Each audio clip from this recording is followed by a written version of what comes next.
Looks like Lin Ling's about to have his first villain rival.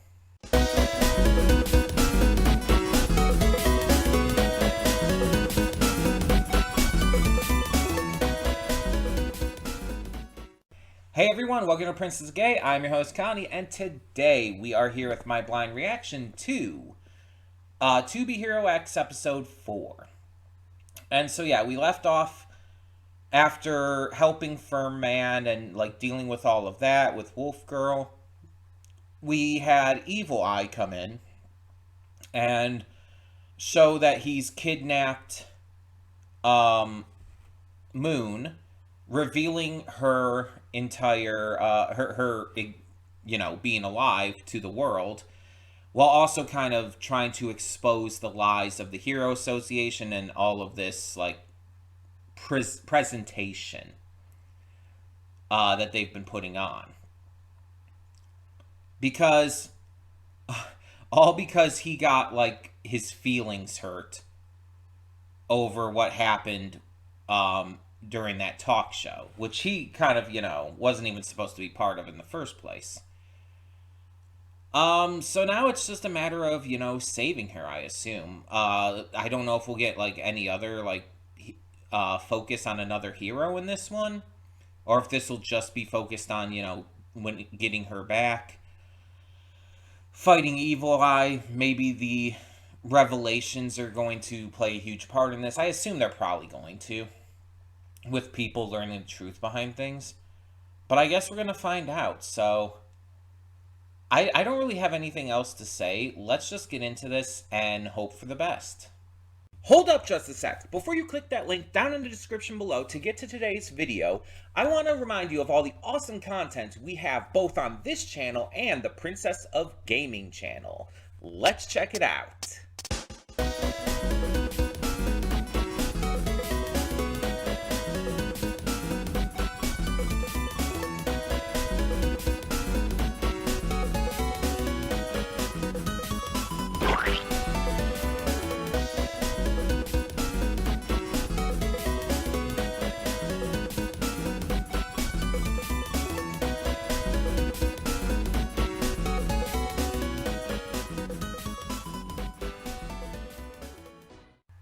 We're back. We'll begin with spoilers in 3, 2, 1, now.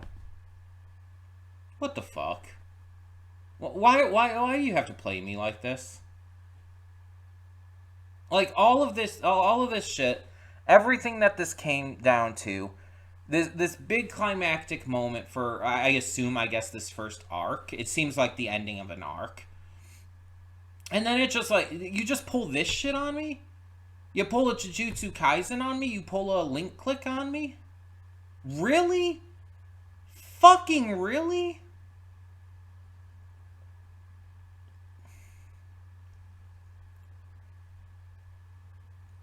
Not okay with this. Like, this episode, like, hyped me up so much. It got me so excited and so happy for Lin being able to forge his own path. And then you do this shit. I didn't recognize whoever this was supposed to be, so someone new, I guess. Were they already coming here to kill Moon in the first place? Are they connected to God Eye somehow? Is it something completely separate? Because we know God Eye got his new powers from, like, this fear organization or whatever. So maybe it's related to that? But how'd they find Moon, where Moon was? And, I mean, it's not like they could have followed Lin there, because he came through with the gun. With the portal gun, and he had just come through, so it's like no one else came through the portal, right? I'm like, I'm not even crying because I'm in shock. I'm just kind of dumbfounded by this decision. Because, like, you have this entire episode that's, like, dedicated to showing how his love for Moon and, like, everything is what inspired him to truly want to be a hero more than anything else. And that it is what made him a hero in the end. Not a copy of Nice, but his own hero. While being honest about who he truly is. And that's fantastic. It's such a hype, exciting build up. And then you just fucking end it with that.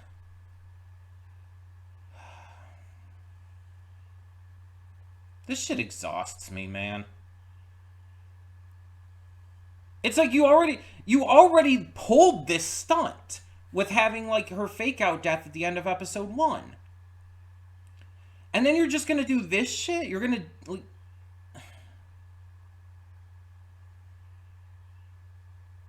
you're going to take this time building her up as a character, making her extremely likable, making this relationship with Moon and Lynn, and you're going to have this big climactic episode of this arc with Lynn not only admitting that she's the reason for everything with him, but like it empowers him to become his own hero, and that empowers the people to cheer for him.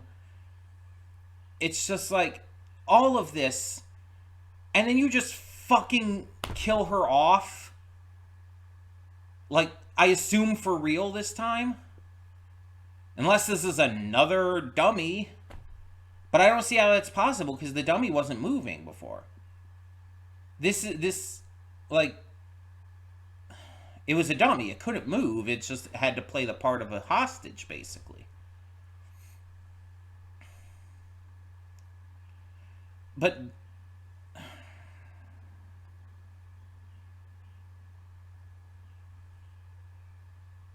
I'm kind of pissed off, if I'm being honest.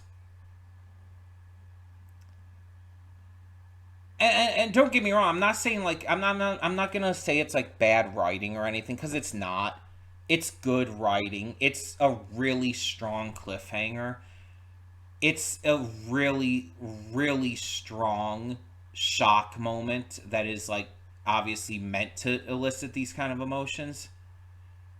I'm not gonna say this is like poorly done, because it's so fucking well done. It bothers me on such a visceral level. And I mean, I guess that just goes to show how, like, aggressively immersed into this series I've gotten. That it's like, it's bothering me this much. And it's so fucking wild, too. Because, like, I talked about, like, in the first reaction to this is, like, a third series in this kind of franchise after To Be Hero and To Be Heroine.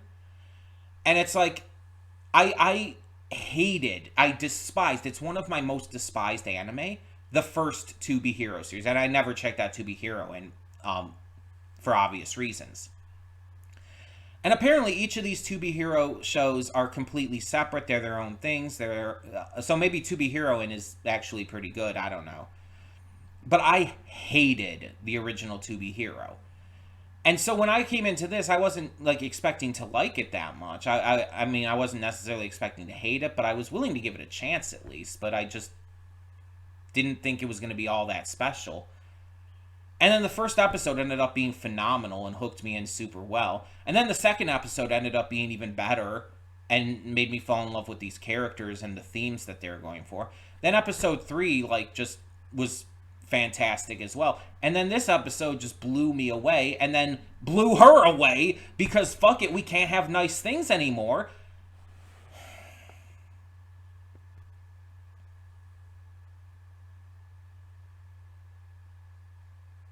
You know, it's supposed to be One Piece that is making me this emotional right now. It's supposed to be One Piece that's fucking me up. Not To Be Hero X. The Kuma backstory is supposed to be fucking me up. And it's like, it is to a degree. It absolutely is. But this is just supposed to be the cool hype series with awesome superpower stuff. And some of the best animation in anything nowadays. Like, honestly, I would put this up with Spider-Verse animation in terms of just overall intense quality. Maybe even, like, kind of past it. I know that might be heresy to some people, considering how fucking amazing Spider-Verse's animation is. And especially its stylistic animation choices with the different techniques they use. that's obviously inspired a shit ton of other things at this point. Maybe even this. But it's like the way that they switched the animation styles, and especially like the ways they were doing it in this episode.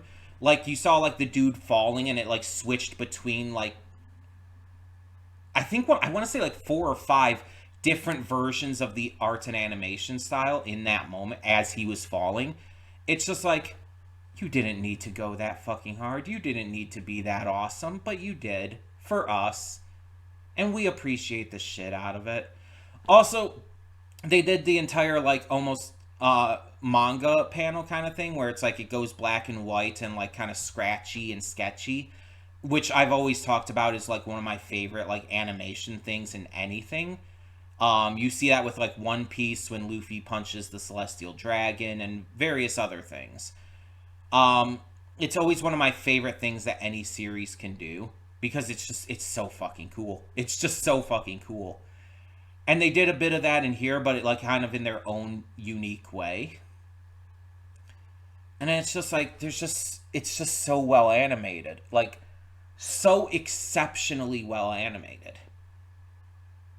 Like for all my misgivings about Demon Slayer, I acknowledge that series is exceptionally well animated. But this is like drastically better, right? And again, I think this is like I think it might be better than Spider-Verse. Better than the likes of Puss in Boots: The Last Wish. It's insane to think that because phenomenal animated movies with phenomenal animation, but this episode specifically is what I'm talking about, by the way. The animation was so perfect. It's like it just like wowed me. And at the end of the fucking episode, they just have to make me hurt. Me specifically. They're targeting me specifically.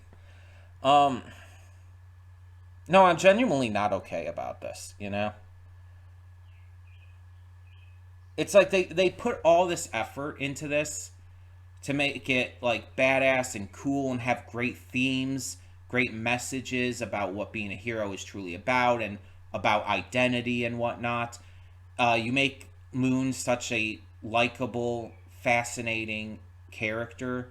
You make Lin such a likable, fascinating character. They have so much nuance and they have amazing, phenomenal chemistry together. And it's like, yeah, we have Moon go off on her own and everything, and it starts focusing on some other stuff, but we kind of still get this ongoing narrative. And Moon eventually returns, or so we think, being captured and all. And it's this great moment for Lin to fight for her and everything. And then that ends up being a fake, which is a relief. And I liked that moment because it's like, okay, that very much shows how much of a hypocrite God Eye was and how, you know, how people like that often are hypocrites. And in the end, like, we see him reunite with her, having gone to the island that she went on, which we also find out she was miserable there because she didn't exactly want a deserted island or anything. She didn't want to be, like, away from people that much. She just wanted, you know, some peace. And she's like, oh, finally, someone here is here. And it's like, it's also this person who she actually grew to care for as well. And then you just fucking shoot her in the head because what the fuck? I'm sorry. I know that's like mostly all I'm focusing on.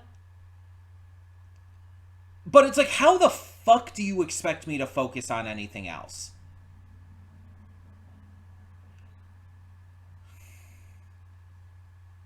It's like Nina from Full Metal Alchemist Brotherhood. It's like when you have an episode like that, how do you focus on anything the fuck else afterwards? I know, wild comparison, right? It was on the top of my mind because I've been watching through Full Metal Alchemist Brotherhood again. Bad Medicine, a channel on YouTube, has been reacting to it, so it's fresher on my mind. But seriously, it's like I don't give a shit about God Eye and his stupid hypocrisy and shit right now. And I gotta talk about the animation because that was popping. But I'm not gonna, like, I don't give a shit about Miss J's take in all of this and how, like, she was kind of against what he was doing at first, but then kind of sided with him in the end to cheer him on. I don't care about, like, the little hints at things going on with the organization and the leaders that we started to get a view of here. I don't give a shit about this other hero who is in here, this boxer who was, you know, a cheater and everything. I don't care about him. He was in there as fodder. It's like, you expect me to think about any of that stuff when you just fucking pull a stunt like that? No. My mind is going to be so intensely focused on this bullshit that I'm going to, like, not be able to really think of anything else or talk about anything else. I had to, like, force myself to, like, mention that stuff just to make this point. And again, it's not because I'm not this angry, I'm not this upset, I'm not, like, kind of losing my mind here because this is bad, or, like, because it's, like, bothering me because I hate it or anything. Well, I mean, I do hate it, but you know what I mean. It's bothering me so much because it was so well done that it's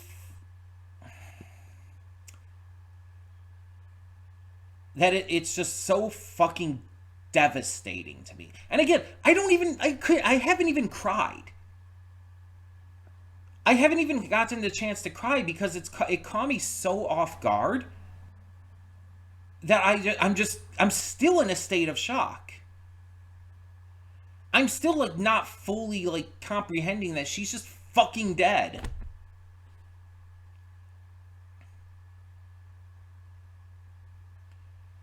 Because it happens so suddenly and out of nowhere. And again, I compared it to Tiangxi from Link Click, which, if you know, you know, that fucked me up. That fucked me up a lot because I was already super emotional when that happened. So when that happened in Link Click Season 2, that kind of broke me.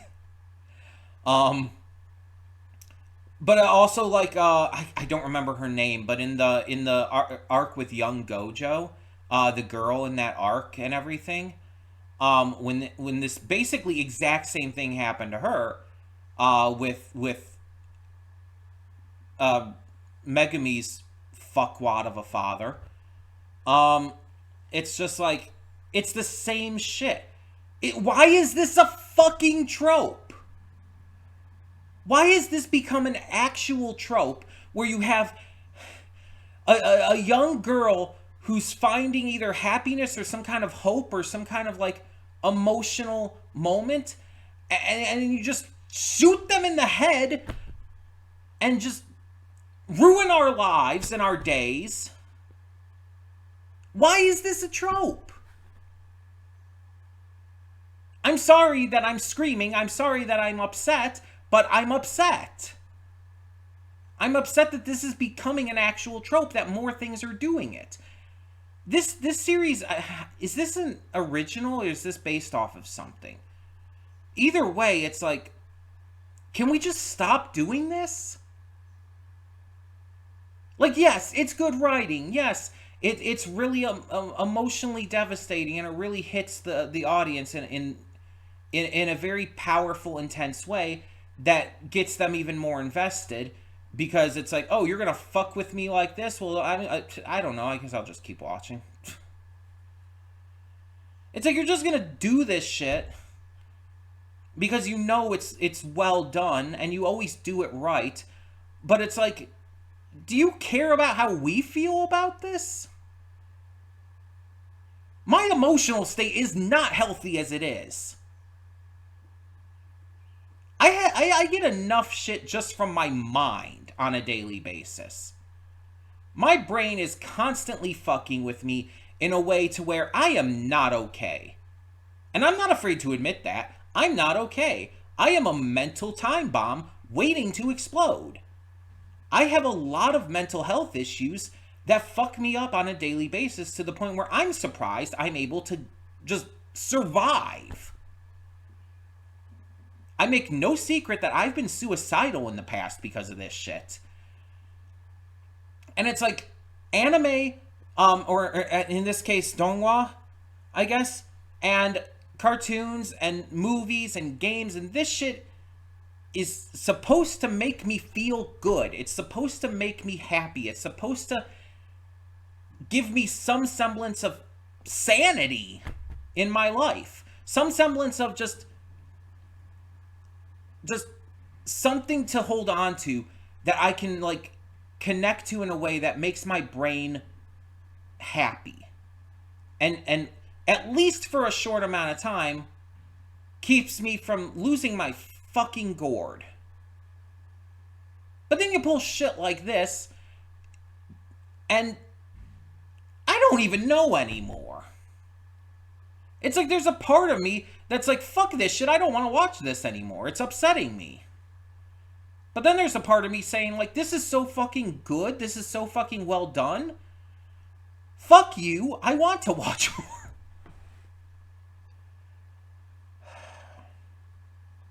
I'm having a fucking emotional breakdown.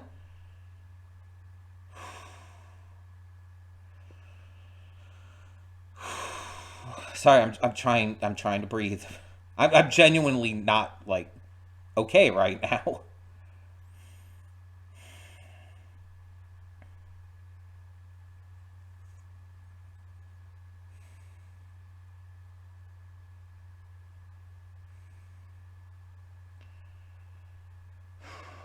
Okay, sorry.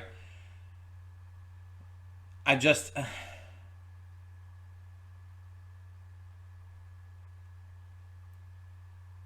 I feel like it's pretty impossible to be able to tell through, like, your screens and whatnot. My heart was, like, going really fast there, and I needed to take a breather because I was kind of getting scared for myself.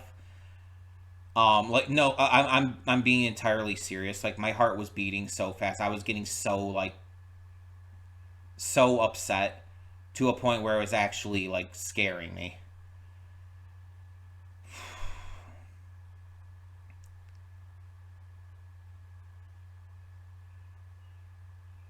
It's just that this exact trope has, like, twice before this has like gotten me so like aggressively upset. And it's just like I'm being completely serious when I say this came out of nowhere for me. I would not have even begun to expect it.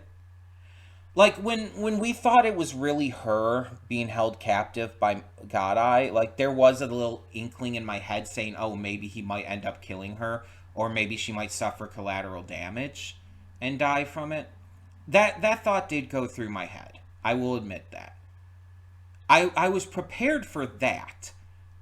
But after everything went down and we found out that wasn't really her and everything, it's like, okay, we're safe. It's like my mind went, like, was put at ease because it's like there was no threat anymore from what we could tell. There was no reason to believe that the real moon would be in danger. So my body, my mind, my emotional state relaxed. And I just completely could not have seen what was coming.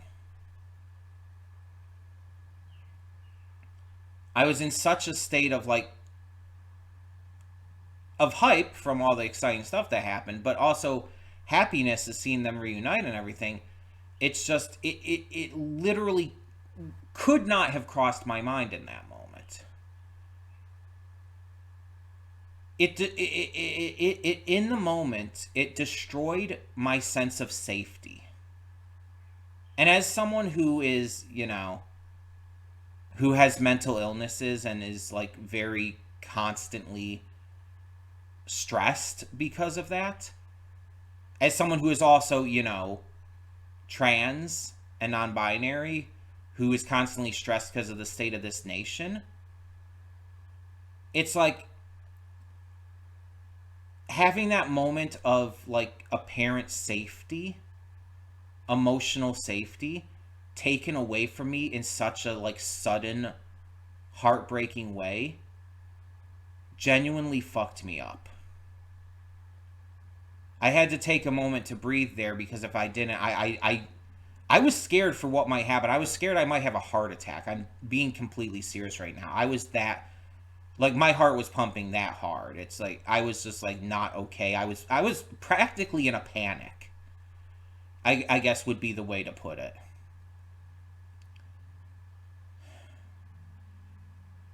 I don't know if you could say like it was like a full blown panic attack. I've had some of those, and it's like in the moment it's kind of hard to tell like if that's exactly what I was just going through, but it might have been. It's just, again, it's like my feeling of safety was taken away from me in such a sudden way that my body just like went into like flight mode, like fight or flight. And again, I want to make it very clear. I'm not against this writing, and I'm not against the writers doing this in terms of like as a creative decision, because it's so well done that it can elicit this emotion out of me. That it can make me have a legitimate emotional breakdown on camera. Like, I didn't even take like any time in between recording the reaction and getting into the redirect. I literally just stopped the reaction and then started the recording again for the redirect on this scene, on this source, of course. Like literally, the only thing I did between was switch to the full screen of the face cam from the reaction screen. That's all I did, because I needed to talk about that. My mind was like running at like 10 million miles per second, and I just needed to like basically rant. I was like getting so worked up, and I was working myself up even more by having like that breakdown. It's like it just kept it was making things worse. And I don't know if you would consider it like sad or even scary, the fact that I know how to bring myself out of that, though. The fact that I knew I just needed to take a moment to breathe like that, because I've been through this before, and I knew that like just taking a moment, like I don't know how long it was, like 10, 20, 30 seconds to breathe there. It's like I know that helps me, because again, I've been through this before. And it's like maybe that's scary, maybe that's really upsetting in and of itself, but that I have to have a way to do that, but still. It's just, it's one of those scenarios where it's something that really does need to happen. I probably worded that terribly. What I mean is, like, I needed to have something like that prepared because of, again, having gone through stuff like this before. In order to stop me from, like, again, I don't know, going into, like, a full-blown, like, heart attack or something. Because it very much felt like I was getting to that point. Like, I was not okay in so many different ways. Physically, emotionally, mentally. Like, I was... the fact that I have to have a way to get out of that, out of having a breakdown like that. And my heart is still racing super fast right now, by the way. It hasn't stopped. It's just slowed down to a, survivable degree. It's just not as bad as it was before. But it's like I'm still like stressed as fuck, to put it simply. And I'm probably going to be. I haven't recorded One Piece yet. I was gonna get into that like after this, so I don't know how that's going to go, but we'll see. I don't think I want to take too long in between, but I just I just have to wonder, like, why. Well, I guess more who is this person that did this? Why did they do it? Like, are they connected to the fear situation going on? Is it something else? Somebody else? What? I don't know. But it ends like with this shot that says like 21 days, I think it was. Or no. Let me check again. 15 days left until the 21st Heroes Tournament. That's it.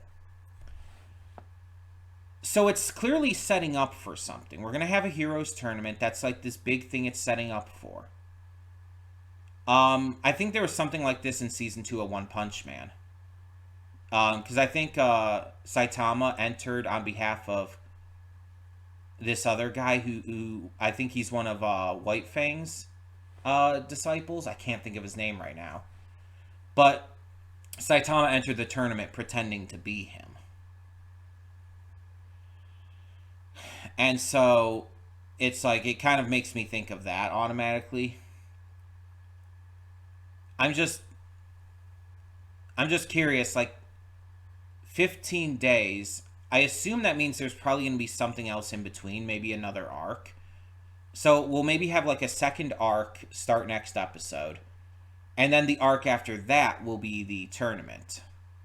And I'm all good for a tournament arc. I'm just like wondering like what the fuck all this shit is.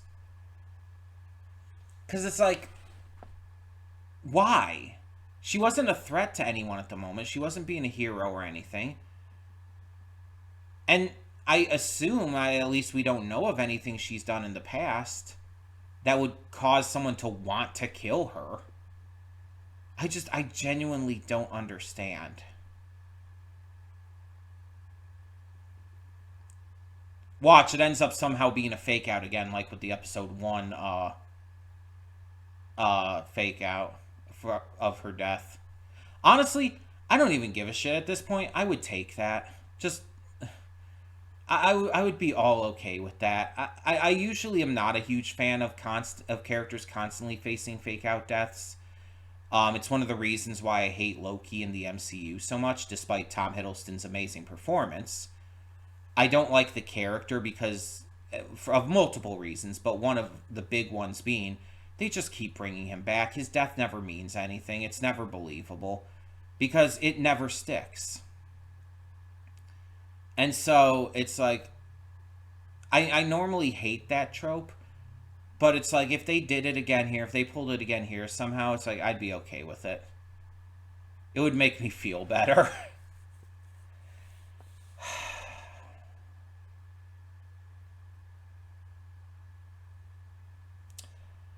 I've been watching Alicia X Life's reactions to this series. I know she is going to freak the fuck out too. Like, she is going to, like, lose it at that, I'm sure. Uh.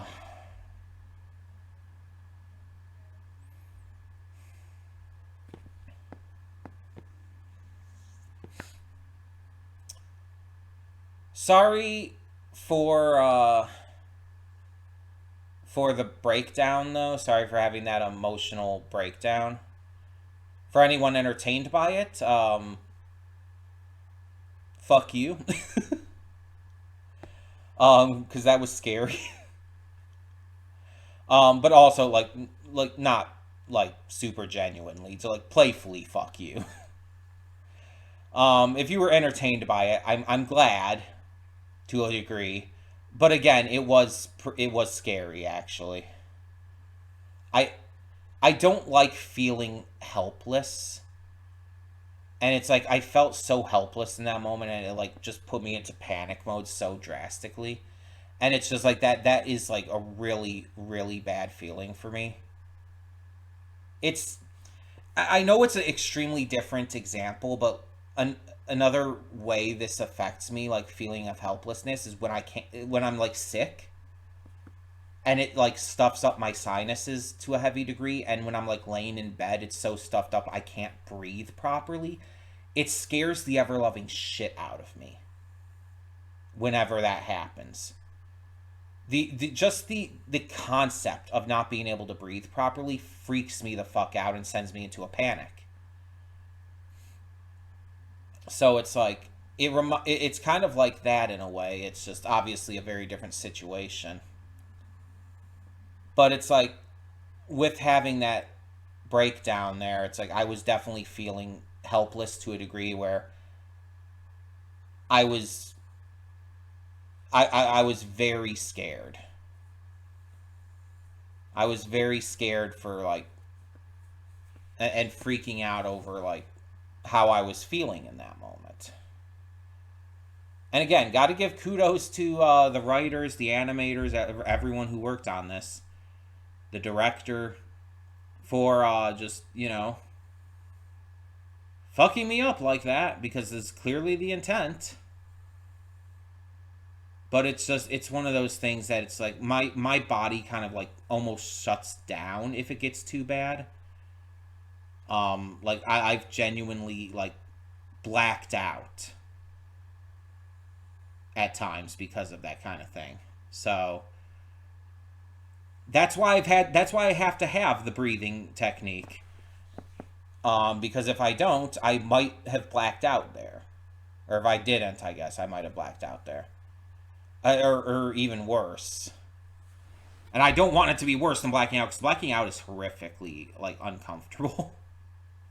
Have you ever like fully blacked out like that? And it's like you come to and you're like in a really cold sweat, and it's just like the worst feeling ever. It's so upsetting, because I've been in that case in quite a few times in my life.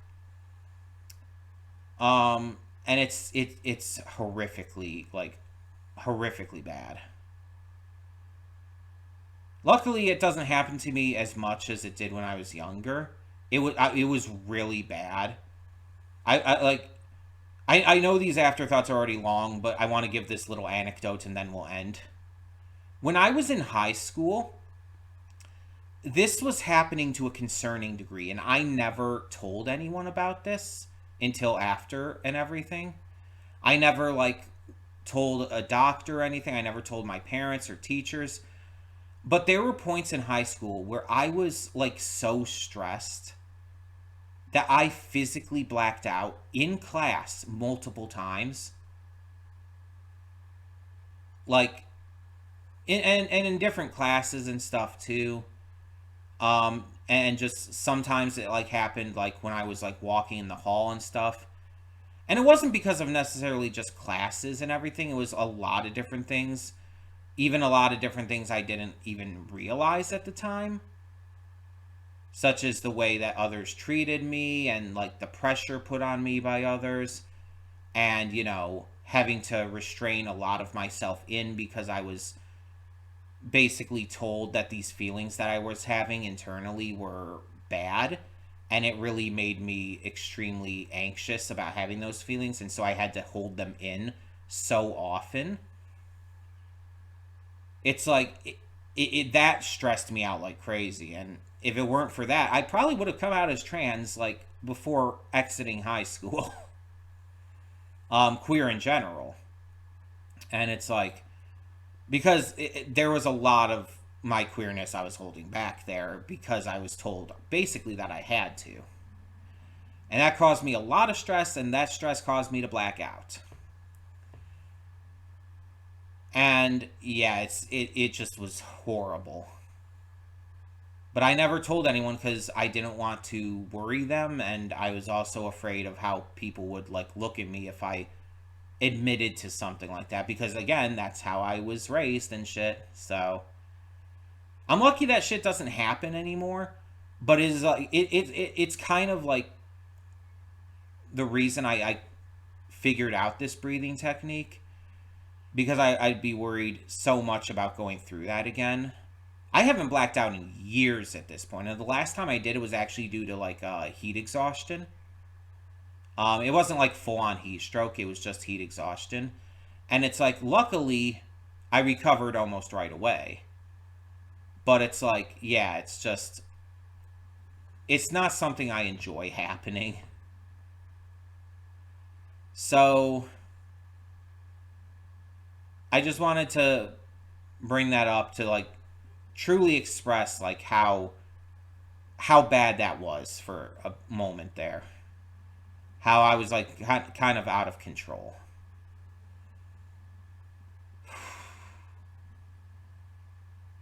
But hey, I guess we have a front runner for the Princess of Gay Awards and the most intense reaction. Because yeah, that was pretty fucking intense, I would say. Um, having a full on mental and emotional breakdown would definitely do it. Tell me in the comments though, what you thought of this episode. Um, Again, if I at least entertained you with this, it's like cool. I'm happy, but also just keep in mind that I was like not okay there. I'm fine now. I'm better now. I'll be okay. So don't worry about me too much either. It's like I'm going to be okay. Obviously, by the time you're seeing this, I'll have posted it up. So obviously, if I'm posting it up, I'll be okay. But you know, it's just a matter of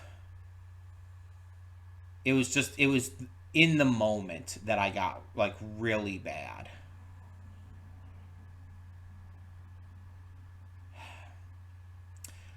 But again, on the positive side, I guess that just shows how much that like I've become invested in this series. And to a degree, I will say that is, you know, nice to know that I like this series that much, clearly. Which again is funny because of how much I hated the original. But enough about all of that. I'm going to ramble on forever again if I don't stop this now. So thank you all so much for tuning in. And if you are worried, again, you don't need to worry. I'm okay. But thank you for worrying. I do appreciate it. Um, I'm Connie. I'll be okay. And for now, I'm signing off. See y'all next time.